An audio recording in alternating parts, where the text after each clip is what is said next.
Assalamualaikum warahmatullahi wabarakatuh. Balik lagi bersama channelku ini. Tentunya channel yang selalu membawakan alur cerita sinetron buku harian seorang istri di setiap harinya. Langsung saja ke ceritanya. Di adegan pertama yang terlihat pada saat ini yaitu permintaan maaf Fajar terhadap Nana atau keluarga Buana atas rangkulannya ketika ia mengatakan kalau Nana adalah adiknya. Dan kali ini Fajar pun masih tetap menjelaskan terhadap Nana kalau Nana adalah adik kandungnya. Sementara Nana sepertinya masih belum yakin dengan apa yang dikatakan oleh Fajar saat itu. Lalu untuk saat ini Fajar pun mengatakan kalau nama ujung di namanya dirinya masing-masing itu adalah mempunyai nama yang sama, yaitu bin Juniarto. Dan kali ini Nana pun nampaknya masih belum percaya karena bisa jadi nama itu adalah nama secara kebetulan. Begitu juga dengan Dewa. Nampaknya Dewa juga sama seperti halnya Nana. Ia belum percaya 100% kalau Nana bersama Fajar adalah kakak beradik. Sementara Ibu Prahbuana hanya bisa terbengong saja melihat kenyataan ini. Nampaknya Ibu Prahbuana pun masih ragu untuk meyakini tentang hal itu. Sedangkan adegan lain kita pun diperlihatkan dengan rangkulannya antara Ibu Diana bersama Fajar. Sementara itu Pasha masih terbaring di rumah sakit. Di sisi lain Lia membantu proses untuk dekorasi di acara peresmian perusahaan yang dibuka oleh Nana, yaitu Junior Coat. Selain Nana dan Fajar, di situ pun terdapat Priska yang ikut membantu proses dekorasi itu. Dan nampak sekali Nana sangat bahagia ketika acara itu akan diselenggarakan. Namun pada saat itu Roni yang nampaknya membuat Fajar menjadi pusing karena mulut rombengnya itu. Singkat cerita, akhirnya panggung pun selesai didekorasi sehingga pada saat itu Lia pun diizinkan untuk bernyanyi oleh Nana untuk naik ke panggung. Dan pada saat itu Lia pun menuruti perintah dari Nana itu.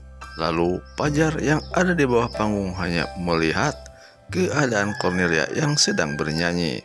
Fajar nampak memandangi tentang mantan istrinya itu. Di dalam batinnya mengatakan kalau istrinya atau mantan istrinya ternyata masih cantik.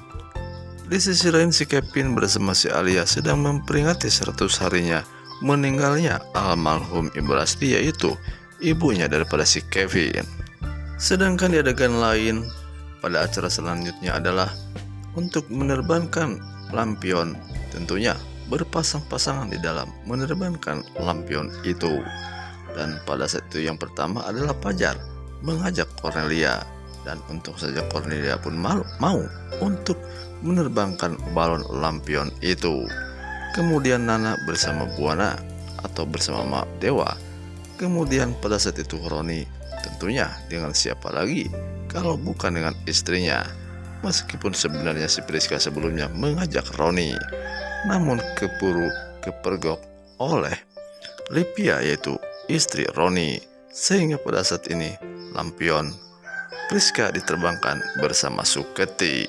Dan akhirnya lampion pun berterbangan di atas gelapnya malam dan sangat indah jika dipandang dari kejauhan. Sementara itu ketika Fajar sedang memandangi terbangnya lampion itu, tidak disadarinya kalau pada saat itu Lia memandangi wajah Fajar.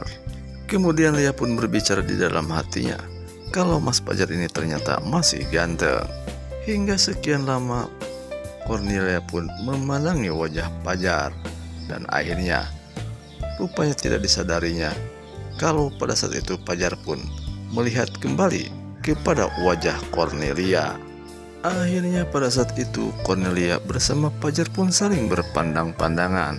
Dan pada saat itu meskipun mulut tidak bicara, namun hati dan matanya lah yang sedang bicara. Sedangkan di sisi lain juga terdapat Dewa yang sangat mesra bersama Nana ketika di acara itu. Nana sangat bahagia atas perjuangan dari suaminya itu yang telah memberikan perusahaan untuk dikelolanya. Sementara di adegan lain kita pun diperlihatkan dengan si Kevin yang pada saat itu memang sedang merayakan acara 100 hari ibunya. Dan tidak disadarinya, pada saat itu lampu lampion yang terbangkan dewa pun jatuh tepat di foto almarhum ibunya. Sehingga semua yang ada di situ ribut melihat kejadian itu.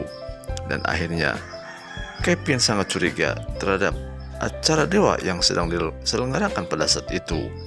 Dan sehingga pada saat itu pula Kevin ingin mendatangi rumah dewa. Namun Alia rupanya melarangnya. Sementara di adegan lain nampak Ibu Merlin sedang memandangi foto Fajar di kala kecil. Sehingga Ibu Merlin pada saat itu berbicara di dalam hatinya kalau ia sangat merasa bersalah karena telah menelantarkan anaknya beberapa tahun yang lalu. Bahkan ia pun telah memberikannya Fajar kecil itu ke panti asuhan. Singkat cerita, akhirnya acara pun telah selesai. Kemudian Nek Ratu akhirnya berpamitan pergi dari tempat itu. Dan begitu juga dengan Ibu Parahbuana. Kemudian pada saat itu nampaknya Nana pun pergi untuk menidurkan anaknya, yaitu Dewa Juniornya. Dan pada saat itu Nana pun membawa Dewa Junior ke sebuah taman dan di situ pun terdapat tempat duduk. Dan dikala Nana sedang duduk sendirian di tempat duduk itu, nampaknya Fajar pun datang untuk menghampiri Nana. Entah apa yang akan dibicarakan oleh Fajar terhadap Nana pada saat itu. Dan seperti yang terlihat kalau Nana pun nampak senang ketika mau dihampiri oleh Fajar, karena saat ini merasa kalau Fajar adalah kakaknya. Sementara di sisi lain, ketika itu pula nampak kalau Lia pun memperhatikan keadaan mereka berdua, yaitu Nana bersama Fajar. Sehingga Cornelia pun nampak cemburu melihat Fajar bersama Nana pada saat itu. Dan akhirnya Cornelia pun pergi meninggalkan tempat tersebut. Tentang bagaimana keseruan di cerita sinetron Buku Harian Seorang Istri ini, tentunya tonton terus sinetronnya hanya ada di layar kesayangan Anda, SCTV1 untuk semua. Terima kasih telah menyaksikan video kami. Jangan lupa like, komen, serta subscribe-nya dan aktifkan lonceng notifikasinya. Mohon maaf jika Bang Mimin salah-salah kata. Selamat berjumpa kembali di cerita Buku Harian Seorang Istri selanjutnya. Bang Mimin undur pamit. Assalamualaikum warahmatullahi wabarakatuh.